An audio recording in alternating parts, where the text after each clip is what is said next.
think you guys got enough practice viewing there, so I'll open it up to questions. You guys probably got enough, so I'll let you guys fire away and get the questions. Coach, right up the middle, snaps were an issue today. How concerned are you about that going forward? I was probably a little, I think we're at this point in practice 12 where I'm very demanding, and will be, from 12 all the way to the first game. He's going to be fine. It's really just about what we're asking him to do is a lot more now other than snapping. If he was just snapping the ball, he'd be fine. But we're asking him to call up the front. He's making the checks. He's gone from playing, guard to center. And so this is a culmination now of all of that being, piled on. And he actually feels comfortable snapping it now. And so he's not paying attention to the details of it. So we'll get it worked out. I'm not concerned about it. But I have to stay on him and make sure that he's aware that it affects the timing of the offense. Yeah, good. Along that line, do you think your first offensive line is settled? No.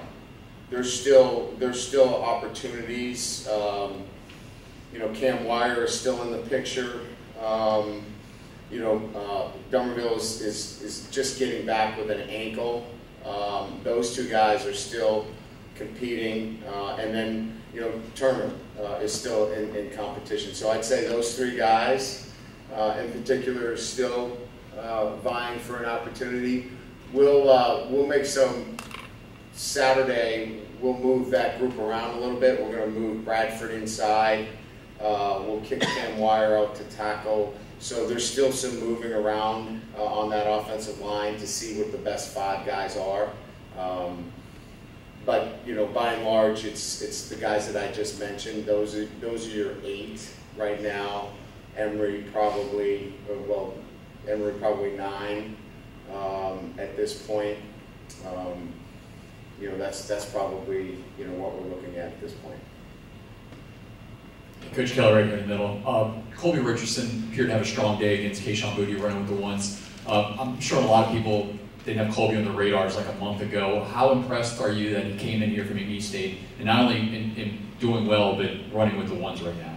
Yeah, so a lot of things had to transpire. First of all, he put on close to 20 pounds, and so his summer workouts were outstanding. So we saw this natural athlete that really was not physically ready to compete at the level of the SEC transform himself physically. And once that started to take shape and form, we saw speed right away, but he was 167 pounds, and so he wasn't physically strong enough to compete at this level. Now over 188 to 190, although Amani kind of showed him what it's like to take on a bowling ball, he certainly has now developed himself into a guy that's going to play football for us. Yeah, Brian, right here. What do you see, I guess, individually out of your 2 quarterbacks today that you liked and things you thought might get better? Yeah, so we do a well better learned every day. I thought what they did well was distribute the football timely, protected themselves. I thought yesterday we made some untimely errors. We threw a couple of interceptions in the red zone, which you just can't turn the ball over. I thought that they were very good with the football today. I don't like talking about managing because managing gets a definition of they're just doing well enough to get by. They were smart with the football today. They made plays. And I thought did a really good job of operating. So I think in particular, I thought the ball came out of Daniel's hand really well today, especially off the RPOs. It was accurate. I thought Nuss made some really good reads off of zone read action, which has been one of the things that we've been working on. So in particular, those two things for each one. We've asked you often about depth at corner, but I guess where are you at right now in figuring out who those top two outside guys are right now? Well, I mean, we like Jarek at the wide field corner. We think he's really smart and savvy, has a good feel for it. You know, Makai as well can play there. You know, I just think that we have interchangeable pieces there. The freshman's done a really nice job out there. You know, I think we came into camp with a lot of uncertainties at corner, and I think, you know, going into our 13th practice, I think we've got 6 corners that we feel that we can play, and that's a far cry from where we were, you know, a few months ago. Which side of the bag's kind of at right now with his? Yeah, so he got cleared, you know, for 7-on-7, and then had a little soreness, so we backed him off, and he's cleared again. You know, we like him in the short field because of his physicality and just his ability to, you know, be a big tackler for us.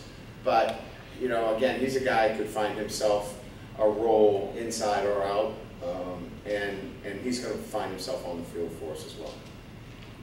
Hey, Coach, back here. Dre Jenkins flashed several times today. How have you seen him just progress so far through camp and coming in as a senior, maybe taking some leadership of that room? Yeah, that's a good question. I wish he would take more of a leadership role. You hearing me, Dre? Can you hear me? He'll hear me, won't he? He will? I think he will. Yeah, I mean, you know, we need, you know, that leadership, and it comes from consistency. Will we hear that too? I think so. Yeah. So that's what we're looking for, what we saw today. Consistency every single day, being the same guy. He's a great kid. We just need that every single day. If we can get that from him every day, that room's going to be in really good shape. Hey, Coach, here on the left. You've got Dybert, Venison, Mata, Ramos. Where are y'all at with this kicker battle, and kind of what have you seen from the guys through a couple weeks of camp, a few weeks?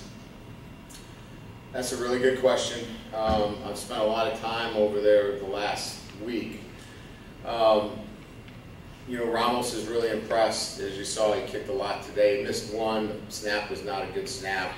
We got stretched on the snap. We couldn't get it down properly. And but he's been really good. You know, Dybert is a young kicker, but he's very talented. You know, I think it's early. Venison has got a strong leg. He's also a kid that's got some experience from Northwestern. We're not ready to name a guy yet, but I feel a whole lot better that we've got some options there that can kick the ball deep based upon our hit chart in practice relative to kickoffs. And I think we're going to be consistent in field goals.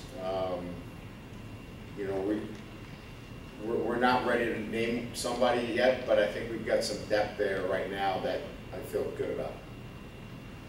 Coach, what are the impressions of the running style that Kane has brought you? And I know he talked a little bit about, you know, he was struggling post-injury. Does he look like he's back to pre-injury form? I think he's getting better every day. I didn't think he played early on with the physicality. It looked like he was still kind of feeling his way through it a little bit early on, but you can see he's starting to come on and playing, you know, behind his pads with better vision, and I just think he's going to continue to feel better and more comfortable. I would like to see him take the swing out of the backfield, upfield. He tried to dance a little bit, but he's coming on. He's getting better, and I know he's feeling better about himself too in terms of just getting back into the fold, so to speak. So I think progress is definitely being made there. Ryan Wilson with the Advocate. We've seen a lot of major Burns running first team and safety. Kind of what's his progress been like since he was able to actually practice fully, come off that injury, and kind of how are things shaping up at safety? Yeah, Major is a smart and savvy player. He brings smartness to that defense in a sense. I don't even know if that's a word, but he brings a savvy to that defensive structure. He makes a lot of good calls. He communicates very well. He's a presence on that defense, and he'll be involved quite a bit in terms of what we do defensively because of that. He's around the ball. He's got really good ball skills. He's a tackler. But I think more than anything else, it's his communication skills, and he's a smart football player.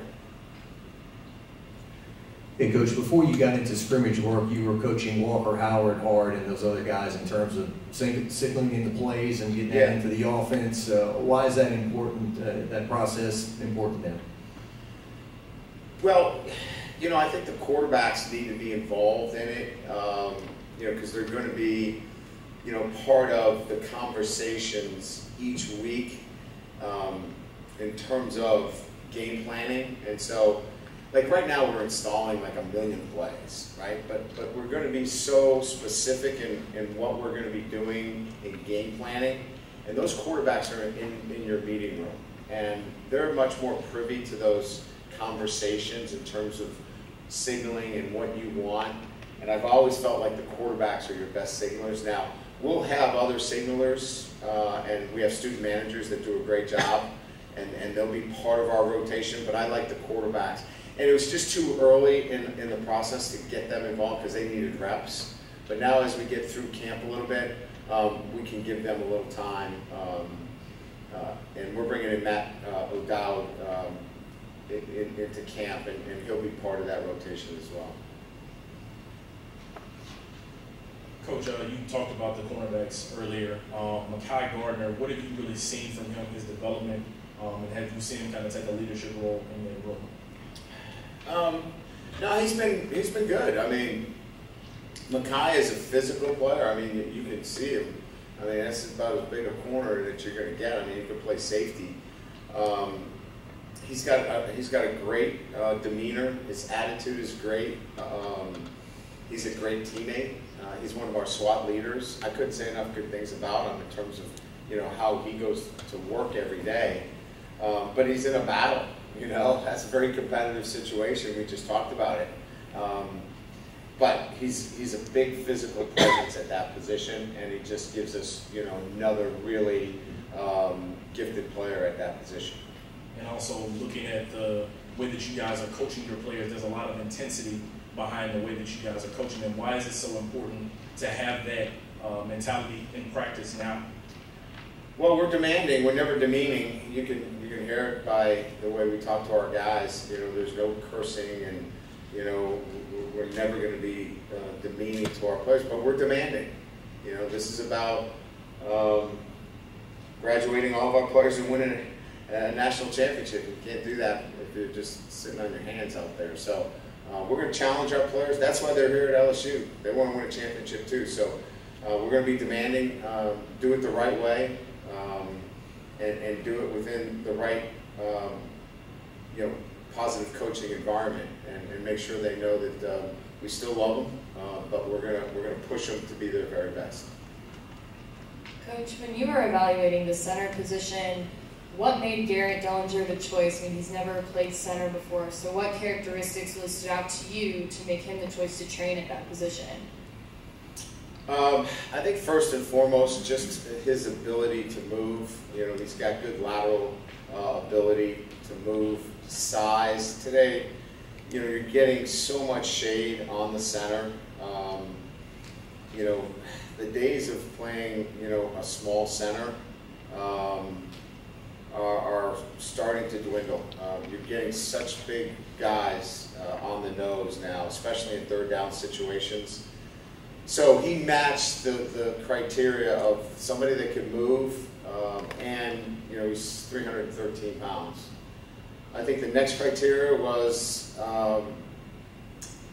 his football smarts. He could handle calling out the fronts and picking up the things necessary. I think the best way to look at it is, you know, in most sports, strength down the middle, right? The quarterback, the center fielder, you know, the shortstop, whatever sport you want to play, you know, you want your smart, athletic guys there, and he's smart and he's athletic for his position. Coach, you got time for one more, brother? Coach, would you say offense or defense had the better day of it today? And secondly, only 13 takeaways from LSU's defense last year. Can you talk about Matt House and you, what you want to do as far as more strips, takeaways, and the identity of the defense? Yeah, there's no doubt that from, you know, one day to the next, it's, you know, I'm a head coach, right? So I never leave feeling good about practice because it's usually offense one day, defense the next. Yesterday, we threw 2 interceptions in the red zone. Our defense was great yesterday. Today, I think we moved the ball pretty good on offense, and, you know, it was probably more of an offensive day, you know. But, you know, that's practice, right? And that's why I say we evaluate each day and don't walk away going, you know, we've arrived, right? We made some progress today offensively. Yesterday we had a great day defensively. It's going to allow us to do a well, better, learn. What do we do well? What do we need to do better? And then what do we learn? From a defensive structure, it's the ability to play 4 down and 3 down. It's the ability to make it difficult to recognize who's coming off the edge, who's dropping into coverage, and bringing pressure. We want you to feel uncomfortable back there. And that's really the basis of the defensive structure, and then put really good players out there, and that helps a lot. Thank you. Did you have the military practice before? Was that new? This was the new leadership at Polk, Fort Polk, and Terry Malone knows the new leadership there, and they had reached out to us, and we were more than happy to accommodate them today. And they're looking at doing something for their entire operation. I think 1,600. They have over 1,600 people at the base, and we're trying to set something up to bring them all here for a game. So yeah, it was kind of a mutual, you know, outreach, and we're happy to do it. Thank you.